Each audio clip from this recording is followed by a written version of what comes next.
Ian. I am going to be out for the next couple of weeks, so you're going to have to do the show on your own, or maybe we'll just do it without a camera. Really? Like you're going to be beaming in audio only?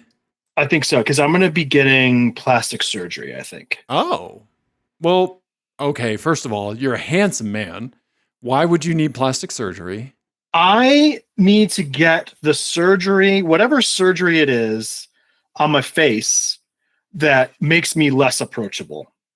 I just need because whatever I have going on, Yeah. just invites people to talk to me, Right. especially early in the morning, and I don't want that to happen anymore. I understand. Okay. We've talked about you in the airport, you on a plane very early in the morning, and the presence of headphones is not enough of a thing to dissuade somebody from coming up to talk to you, right? Yes, and today I was not able to have my headphones. Okay. By federal law, because I was getting in line for an early morning flight. I went through security, through TSA, and so my headphones are in the X-ray machine, and I'm waiting for all the stuff to come out of the X-ray machine, which they've upgraded. So of course it's worse and takes longer, right? Okay. The new upgrade, the new X-ray machines. So I'm waiting there. The bags are coming out, and the guy next to me is also just standing there, and it's that awkward, like, no man's land of like there's no good place to stand while you're waiting to grab the bags. And he starts looking at me, and I could tell, like, oh, this motherfucker wants to chat. I haven't had coffee yet. Don't do it. Ooh, okay. This is non-caffeinated, Ian. Non-caffeinated. I'm going to assume it's because you didn't have time to get coffee before you went through security, because you always run last minute to the airport. Yes. Okay. And so you're dealing with an Ian created problem from the get-go. Yeah. Okay. And so this is Thursday, January 30th. He turns to me and goes, "You hear about that midair?" Oh, Jesus. I was like, what? I was like, yeah. And then just turned away. Like, wow. I was like, I wanted to say, like, are you aware that we're both about to get on an airplane right now? Yeah. And we're just bringing it up. Right. Like, it's one of those things where it's like, say, like when COVID hit, these conversations happened a lot, where it was like, I'm scared. I'm looking to connect with somebody and express that I'm scared. I'm assuming that they're also scared, that kind of thing. It was not like, what about this fucking pandemic? Like, so dismissive or casual. Like, it's something we were all afraid. Well, most of us were afraid of, right? Mm-hmm. But like to have somebody like so like casual or like very cavalier. Yes. Yeah. It was really strange. That's odd. So so did you interact after that? And I can. Oh no. Okay, I'll pay your copay for the plastic surgery then, because people should not be bringing this kind of stuff to you, dude. Well, yeah. How are you supposed to react? What did he want? What conversation did he expect to happen after that? Yes. Yeah. Was it just like, is this somebody that tells a story that's used to just hearing like the people placating them, where they're like, damn, that's crazy. And then they just like, right, like the phone's like sitting on the table and they're like, they just walk by it every now and then. No, really? No way. What did you do? And then they go like empty the dishwasher, right? And come back by the phone. Is that the kind of person that's on the other end of those calls? I think so. I think it might be the type of, like, because I think we've all run into these people too, where just like they can't tell a story. Yes. I don't think I told this on the show, but I was at a thing with my parents over the summer. We were at a winery in Wisconsin, so already off to a good start. and we were sitting, and this guy started telling. I had never met him before. He just started telling this story, and the word story. We're stretching the bounds of the definition of that word with this. He was saying words in a specific order. He was recounting a thing that happened. It was not a story. Okay. And I can't remember how he got onto the topic, but he made it. You know when people like they use the intonation and the beats of a segue, but it's not a segue. There's Sure. no connective tissue between what just happened and what they're about to spew out into the world. Yes. But that's what he did. He was like, I don't know. We were maybe, I don't know. We could have been talking about our cat. And he was like, well, that reminds me about this one time in Italy. And we drank. Oh, that's what it was. It was hot out. And the ice in his drink melted. And then two women stripped down to their underwear and got into a fountain with him. And that was the whole story. And I was like, you were just trying to get to you've seen two ladies in their underwear, I think. Right. Yeah. Which is just a really weird thing to brag about at like 60 years old. Right. Also, it says so much about that person that they want to communicate to you that they have done that thing. Yeah. Yeah. That's what it was. That's what it was. Somebody commented on all the condensation around the glass. And they were like, that reminds me. Oh my God. Wow. Okay. Yeah. First of all, not a story. Second of all, who cares? Right? So again, I need this face surgery. I think it's required. Just find who Mickey Rourke used and go to town. Yeah, I don't want people to be like, hey, he wants to hear what I have to say. I want people to look at me and go, ugh. That's what I want. Okay. Wow. I'm sorry, man. That sucks. Yeah, we're in an airport. Yeah. We're about to get on an airplane. Yeah. Good story, dude. That sucks. Yeah. Oh yeah. I think that I've seen that merch on that Instagram account. That's pretty funny. Moist Buddha. Have you seen that account? It's like a meme account on Instagram. Basically, that's all I ever use Instagram for nowadays. It's just to get memes, right? Like that's the level of dopamine that I need in my life right now. And yeah, pictures of people's babies and puppies aren't doing it anymore. But they would sell these t-shirts and hats that just said "Cool story, bro." Yeah. Right? Yeah. Oh, well, we can do some audio episodes. Maybe there's something we can do with like some kind of stage makeup or movie special effects. Yeah. Yeah. Anytime you travel, you got to like sit in the chair like Jim Carrey did for the Grinch for like 14 hours to get Grinchified. Yeah. And TSA is going to love that. Yeah. Right? Yeah. I'll either do that or like, I'll just do like a face-off situation with the Elephant Man. And then we'll just do that. Yes. Should you and I do a face-off? That would be great. Yeah. Andy, if you're listening, face swap us. Andy loves face swap. Does he? Nice. Yeah. I like that. Nice. Okay. Well, yeah. So you have been traveling. Yes. Which usually means you have a thing to bring back to the show, Ian. I do. And this time is no different. I have a rental car report. Okay. And it's a fun one this time. Really? Okay. A fun rental car report. I wouldn't say it's a fun car. So of all of the cars that the rental car agency had when I arrived at my destination this time, this was the only one. Oh. It was the only one available. Okay. I got the last car. And it was I believe 2022 Chevy Bolt. Oh. Chevy Bolt. Okay. Yeah. I had never driven a Chevy Bolt before. I've never driven one either. Yeah. Interesting. Okay. Mm-hmm. All right. So this is a pure EV, not like the Volt that had the generator.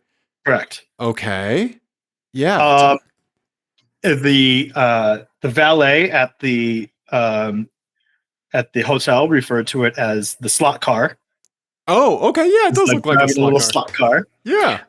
And it had the worst tires I think I've ever had fitted to a rental car before. So it was kind of like rainy and misty for a lot of the time on this trip. And the wheels would spin the front. So it's front wheel drive. Right. Okay. The wheels would spin wildly if you put your foot down at like 40 miles an hour or below. Whoa, okay. Like you could get, when it was wet out, I would mat the throttle at 40 miles an hour and it would just go and it just go all over the place. It was hilarious. Okay. Wow. Okay. Like when I was driving Joel's GTI in the winter on the winter tires and super Right. cold. Yeah. Yeah. That's hilarious. So much. I mean, like, you know, it has all the torque or whatever. Yeah. But it's catastrophic understeer. The torque steer is hilarious. Right. It's not well sorted. And it feels very cheap inside. But, you know, other than that, it's really good. Okay. Okay. Yeah.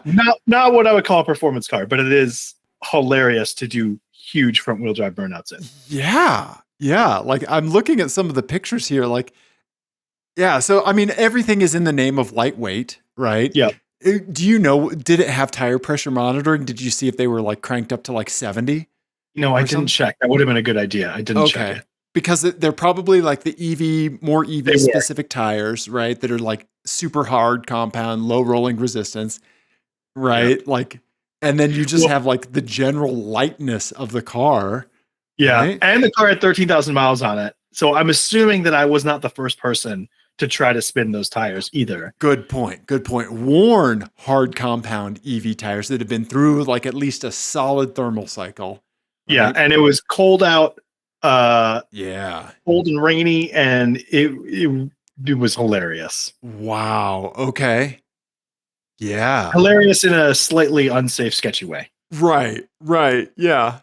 Also, I mean, every time I got in, I turned off the traction control and matted the throttle, so that probably didn't help either. Of course, but it would let you. So, unlike other EVs, one thing I did try, I tried like brake torquing it.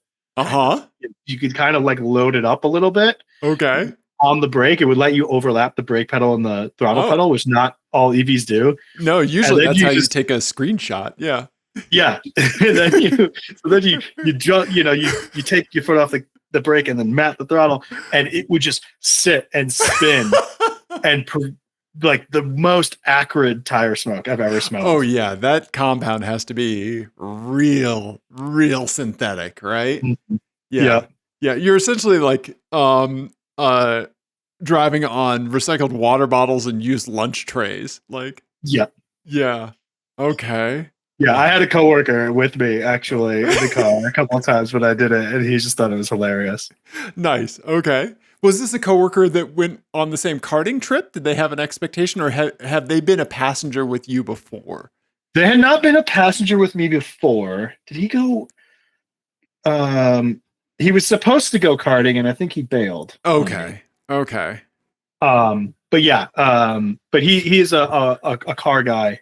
Okay. Gotcha. From way back. He was an old DSMer. Oh, okay. Yeah. Nice. Gotcha. I just saw an Eclipse the other day and it looked really good. Yeah, they really stand out in traffic now. Yeah. Right? Like slobs. Yeah, like they very much stand out in traffic. Yeah. So for the Bolt EV, like, is this like kind of park it to like next to adjacent, if you will, like your experience the experience you and I had in a Nissan Leaf. Similar, I would say. Similar, like fun in a bad way, right? Okay, like, yeah. So bad that it's fun. Okay, sure. I think that when we were driving the Leaf, I think we weren't really thinking about creature comforts and stuff like that. We were just focused on how hilarious it was to like drive it. Like we stole it, and how about one pedal driving for this with like the recovery and stuff like that? That was, I think, the best thing about this was the one pedal driving was really good because you could turn it really aggressive, and that was I really enjoyed that. Like you could really one pedal driver, and it was very intuitive to like come to a complete stop and not touch the brakes. Yeah. Even driving quickly, you could really easily figure it out. And it was really good because it would kind of like, you would take your foot off and it would sort of ease into it. Like it wasn't like, instead of being so like, clutch off. Yeah. Mm-hmm. Okay. I really liked the way it felt, like, cause it felt really intuitive. That's good because I think we haven't really seen things or driven things that have like a progression to that recovery. Yeah. Yeah. And it really felt like it did. And it kind of like eased you. It kind of just felt like an easing into the brake pedal. Okay. But it would still get aggressive. So I really like how that felt. Yeah, that's really cool. Okay. Yeah. Nice, man. Okay. Right on. That's cool, man. Yeah. Yeah. Like, Not confidence inspiring in the corners whatsoever. Right. And terrible traction, but that one pedal driving, real good. Nice. Did you drive it in heavy traffic, use any assistive features or anything like that? I didn't know. I was mostly just like little city running about. So gotcha. Okay. I didn't spend that much time with it, to be honest. Yeah. And most of the time I spent with it was with the front wheels spinning. So yes. Okay. Yeah. They could, like, the odometer shows that it went like 700 miles, but like you only did like 12 miles in it. Yeah. Yeah. Pretty much. Yeah. Okay. Nice, man. Well, that's awesome, dude. Yeah, that's not bad. Yeah. Right on. Yeah. I mean, the interior doesn't look bad, but I'm sure it did feel pretty plasticky. It's very plasticky. And I'm guessing, it didn't even have the leatherette that this one does because it's Beck. So sure. It felt real cheap inside. Okay. Yeah. We are now of the era where we have the Taco Bell at home version of piano black plastic. Right. Yeah. So yeah, that's rough. Yeah. We're just digging through the Motor Trend pictures that they have for it. Yeah. Not bad looking. I mean, no, it's fine. Yeah. It's fine. Yeah. That's exactly it. It's fine. Right. What's the range on this Mammer Jammer? Oh, it gives you, that's the other cool thing about it, interesting thing about it. It gives you a range of range. Oh, okay. And I think partly it was due to my driving style, but I was getting a very large range of like, you either have 245 miles or 132. Okay. It was like a really big range that it was giving me. Yeah. And I don't want to like knock it, but it's cool that it gives you a range. Right. Best case, worst case, right? Mm-hmm. Okay. Yeah. I kind of like that. Yeah. But I was always within, I didn't use that much battery. So right. I didn't drive that far with it. So it was good. I liked it. Okay. I do like that, like conditioning people to a range versus like a specific number. Right. Mm-hmm. Because then that puts ambiguity into people's minds from the get-go, which truly belongs there because with gas, there's truly ambiguity there. I'd say kind of less so, I think manufacturers should start doing that for other things too. I think like 0 to 60 times between 1 and 30 seconds. And then when you're, right. When it's 9, you're like, well, it could have been way worse. Exactly. Yeah. 2 to 5 stars on the crash safety scale. Yeah. Okay. Yeah. Between 0 and 6 airbags will deploy. yes. Yeah. Let's keep them guessing. Yeah. Nice. Okay. Speaking of airbags deploying, I've stumbled upon a YouTube series that I've been subscribing, or a YouTube creator that I've been subscribing to for a while now. It's a British dude named Matt Armstrong. I don't know if you've seen this guy before. Mm-mm. He's an ex-BMX guy, and he just started rebuilding like wrecked cars. You know how like a lot of folks are kind of finding their niche on YouTube doing that, right? He's in the UK. Like his dad is adorable, and like they work on cars together, and they've progressed to like doing Marcus Rashford, who's a football player, like his wrecked Rolls Royce that had like less than 1,000 miles on it, a Mansory Rolls Royce, and like stuff like that. So like he's gone from like a crappy Audi TT to like really getting big stuff to rebuild. But I was watching one this morning, speaking of airbags going off, and he had a Range Rover SVT that he's rebuilding. And he had to replace the airbag module because it had a minor front end collision that discharged, I think, the seatbelt, ballast things and some stuff. Yeah. So they had the airbag module uh, uh, reset and all the crash data removed from it. They plugged it back in to see like if the car would work. Like if they could get the steering wheel lock off or something during the ignition cycle. Right. At one point, he moved that airbag module that has a yaw sensor in it, and the side curtain airbags deployed while he and another guy were sitting in the car in their shop. Oh no. Like the camera just went black, and then they talked through like what happened.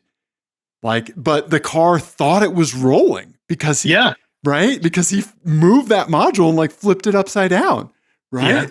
Yeah. The system is doing what it thinks it should be doing. Right. Mm-hmm. Yeah. So he's very lucky that like the front airbags up against it or something. Yeah. He was close. Yeah. It like pushed him towards the center of the car, as you would expect. Neither the driver or passenger front seats were in it at the time. And yeah, like crazy. Yeah. Yeah. Oh my God. Yeah. So airbags are scary. They are insanely frightening. I've done like a little bit of airbag work in the past, and I am never in front of it ever. Yeah. Yeah. Right. Yikes. Hey, have you ever been in a vehicle where one has deployed? No. Yeah. I never have. Me neither, thankfully. Right. Yeah. Yeah. The only car I've ever crashed did not have airbags. So right. Yeah. Didn't have to worry about it. Yeah, you were the crumple zone in that one. Mm-hmm. Yeah. Wow. Yeah, I rear-ended somebody in my 88 Nissan pickup truck. So yeah, but thankfully that was very minor as well. But yeah, wild, man. Yeah, crazy. Yikes. So yeah. What is the you've got mail? I got mail. You got mail. Yeah, you've got mail. I've got mail. We have mail.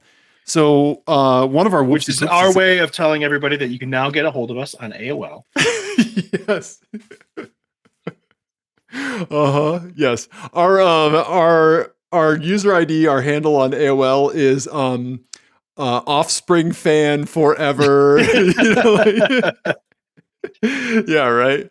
But yeah, so when we did a Whoopsie Poopsie episode, one of them was for our buddy Al Jones out in Pennsylvania, right? Right.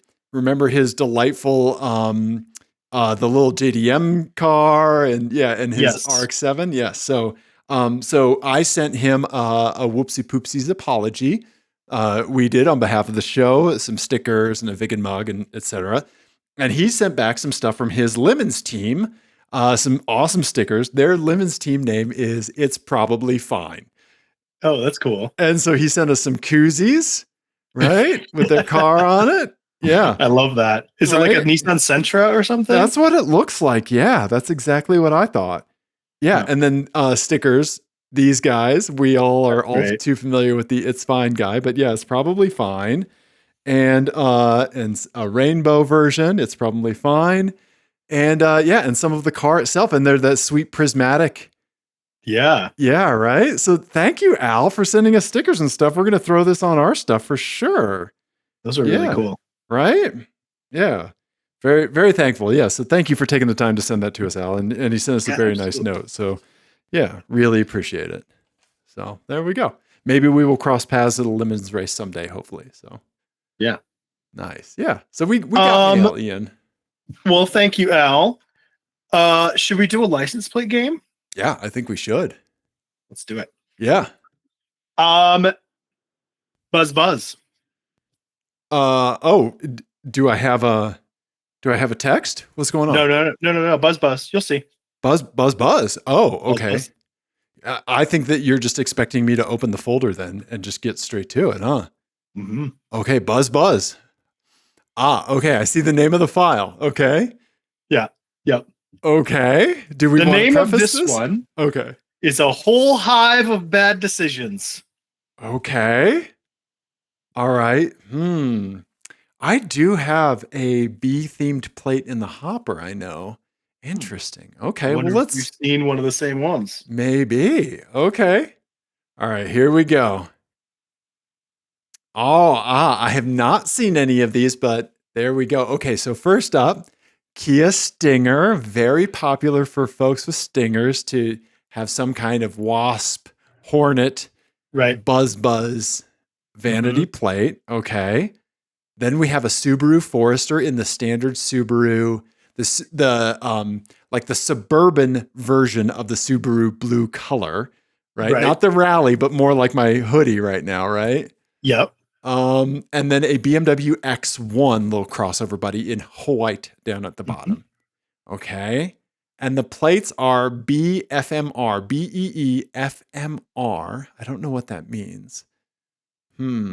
Behave, BEE, have. Oh, behave. Okay. And then Big Buzz, BIGBUZZ. Interesting. So I will say, I think BFMR, I read that as B Farmer. Oh, yes. Yes. Thank you. Yes, that's what I would see as well. Yes. Yeah. Okay. Or it could be B Former. Or I don't know. Yeah. But I think B Farmer. I bet B Farmer. Yeah. Let's do some zoomies and enhancies. Yes. Okay, so this is an Oklahoma plate from the Kia dealer. They have the emblems in yellow. They have the blacked out taillights, which is a horrible thing. Rear-ending enthusiast. Yes, they have the yellowish, orangish, bronzish wheels on the back on the car there, and it is that kind of like deep red maroonish color. Yeah. The smoked taillights aside, I like the gold wheels and the gold font, to be honest. Me too. And I am very few and far between on gold accents on cars. Right? Yeah. I would take the all-wheel drive sticker off. I would too. The emblem and change and I would get a gold license plate frame. Thank you. Right? Thank you. Yeah, either that or just black. Yeah. Right. Yes. Yeah. Now, would you go gold exhaust tips, or is that too far? I would probably go like the black titanium exhaust tips like you have. Yeah. That's what I would do. What about you? I think that's the right way. I think that's the right answer, because the gold exhaust tip thing is like, that's too much. It is. Yeah. Okay. And they have the little duckbill spoiler on the back too. And I would have spent a little more money on the tint. Yes. Oh, it's bubbling already. Oh no. That's not good. Yeah. And it's not like this is Arizona where it is getting punished by sun at like 120 It is Oklahoma. degrees. Yeah. So it's warm and humid for sure. And I think that smacks of, I'll do it myself. Yes, it does. It does. Yeah, but then that kind of aligns with the whole Kia Stinger thing, right? That it's a budget entry into like good performance. And so you're making budget choices in all these different areas probably, right? You know, you're not going to buy a Kia Stinger and then throw $10,000 of upgrades at it. You would find the same upgrades for about $4, right? Yeah. Yeah, that definitely speaks to I know a guy or I can do this myself. Yeah. Right. Okay. We have the blue Forester that is just basic. It's main plate. Yeah, boy, not much. We got the Easy Pass and some tinted windows on the back. Yeah, but really, yeah. Okay. And then lastly, we have a Colorado BMW X1.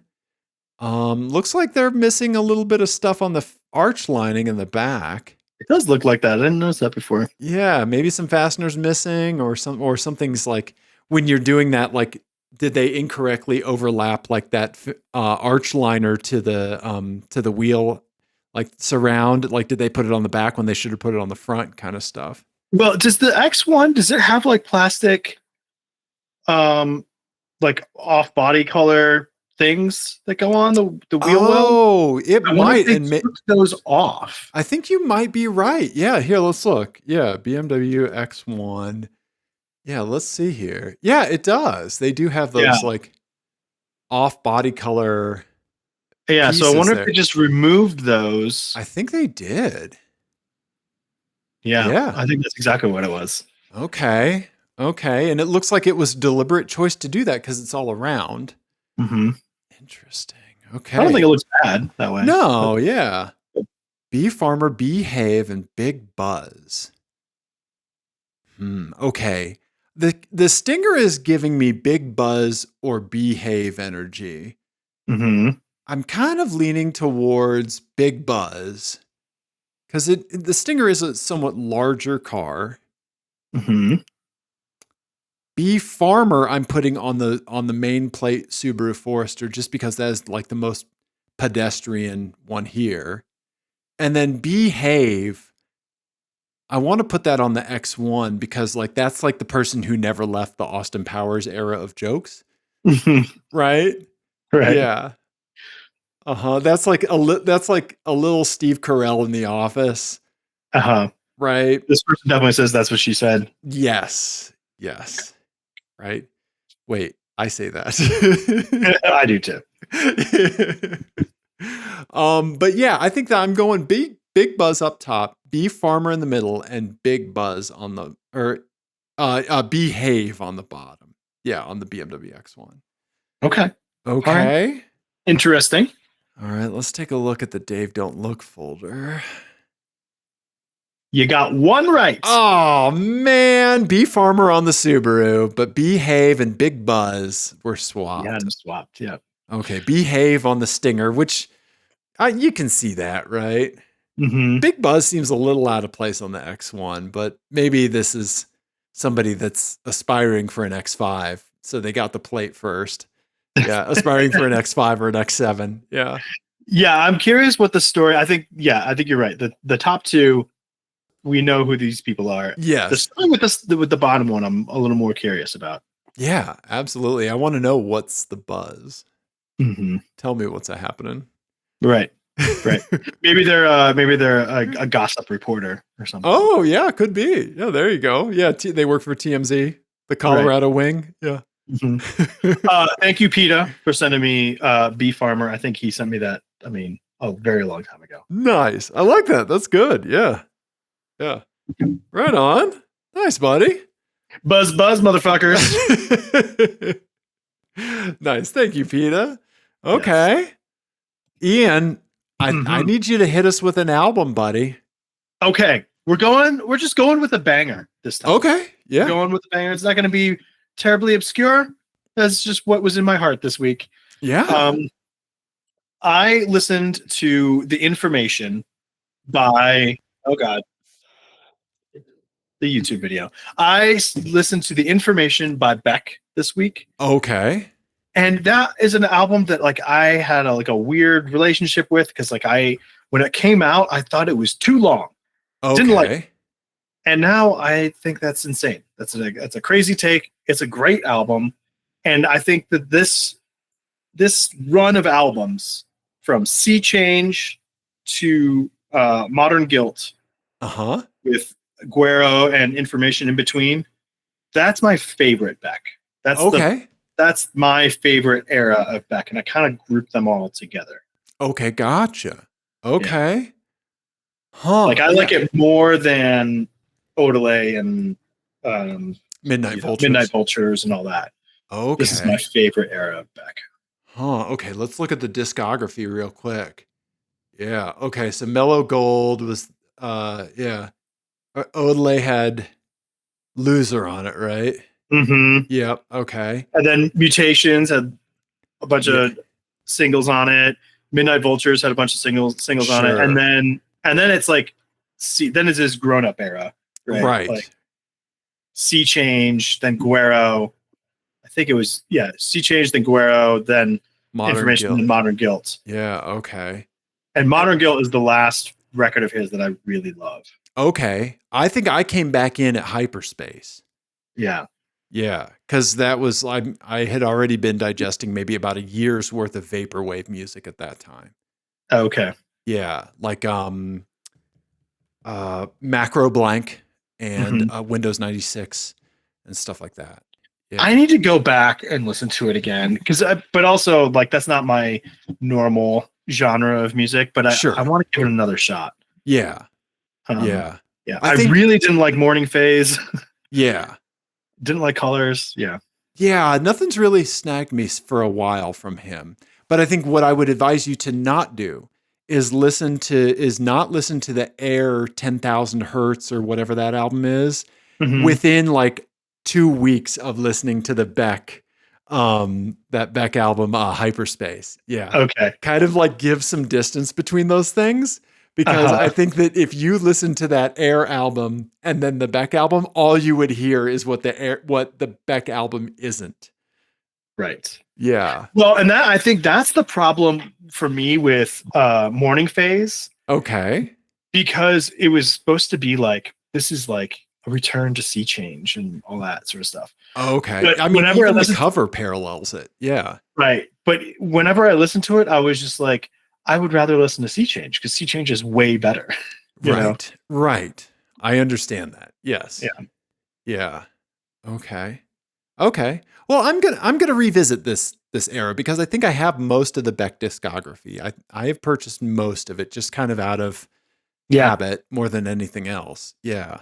hmm Okay. But yeah, I think this like 4 album run is just like perfect. Like Gotcha. Okay. they're all great records. It's nice when somebody hits a stride that resonates with you for a while. Yeah. Mhm. Yeah. Nice. And I mean, that, I don't know if you spent much time with Modern Guilt, but that's Danger Mouse. Yes. Yes. And that's an amazing record. It's like, Yes. so it's just so tight, you know? Yeah. There's Typical Danger Mouse production, right? no Yeah. wasted space in it. It's awesome. Right. Yeah. The guy's one of the best producers of all time, for sure. Mhm. Yeah. Yeah. Yeah. I just love that guy's whole like just thing. Like, I'm just gonna drop this Jay-Z acapella and chopped up White Album samples mashup album, and then I'm going to be one of the most famous producers from then on. Like, Yeah. right? Like he is, yeah, absolutely. Yeah, like, and sure, like he was definitely helped with like all the press of like Sony or you know, the Beatles intellectual property holders sending him cease and desists, and it inspired the whole like Gray Tuesday thing that happened where people were sharing the album and posting it everywhere, you know, Yeah. post Napster days, right? Like this was all post Napster. So like to share albums like in that venue was pretty wild. It was like the start of like file sharing places like Mega and stuff like that, where you'd get the links to just download the files instead of having to like peer to Well, an peer early them. BitTorrent too. I mean, Yes, exactly. Yeah. that was that era. Yeah. Right. Yeah. Yeah. Interesting. Okay, I'm gonna go back. I'm gonna listen to the information. I'm definitely gonna revisit Modern Guilt because I do like that one. Yeah. You're right. I did have that on the way to Hyperspace that I liked, but I think I just forgot about it, honestly. Yeah. But you're right. It's good, you know? Yeah. Nice, man. Nice. Yeah. Dave, I think we did a car show. We did. We did a toit little show. Yeah. Tight little show. Yeah. What should people do if they want to get in touch with us? 720-515-1391, apexadjacent@gmail.com. Texas Vanity Plates. Oh, real quick, I do have one thing. If we could go out on this, I have a text from our buddy Jordan regarding David Obachowski's call for Peugeot statistical information. He wants to know like, what Peugeots and where. I have an initial entry into that. So Jordan sent us a text and said, per your all's request for data, I live in Portland, Oregon, and probably, unsurprisingly, there's 4 to 5 Peugeots I see on a regular basis. A couple of them even move from time to time. We'll try to get pictures next time I see them. So thank you, Jordan, for sending that. We will funnel that info over to David for sure. And yeah, pictures are always welcome. Yeah, so as a great reminder, should anyone listening to this see a Peugeot out there in the world, let us know where it is, because David is doing the most informal Census Bureau assessment of Peugeots in the United States that anyone's ever done. Yeah, also a remarkably inefficient way to gather this through us. Yeah. Yes. So there we go. Yes. So thank you, Jordan, for sending that in. Yes. And so should you have Peugeot intelligence, let us know. 720-515-1391. Yeah. Right? Well, Dave. Ian. I think we did it. Do the things. Everybody, thank you. We love you. Goodbye.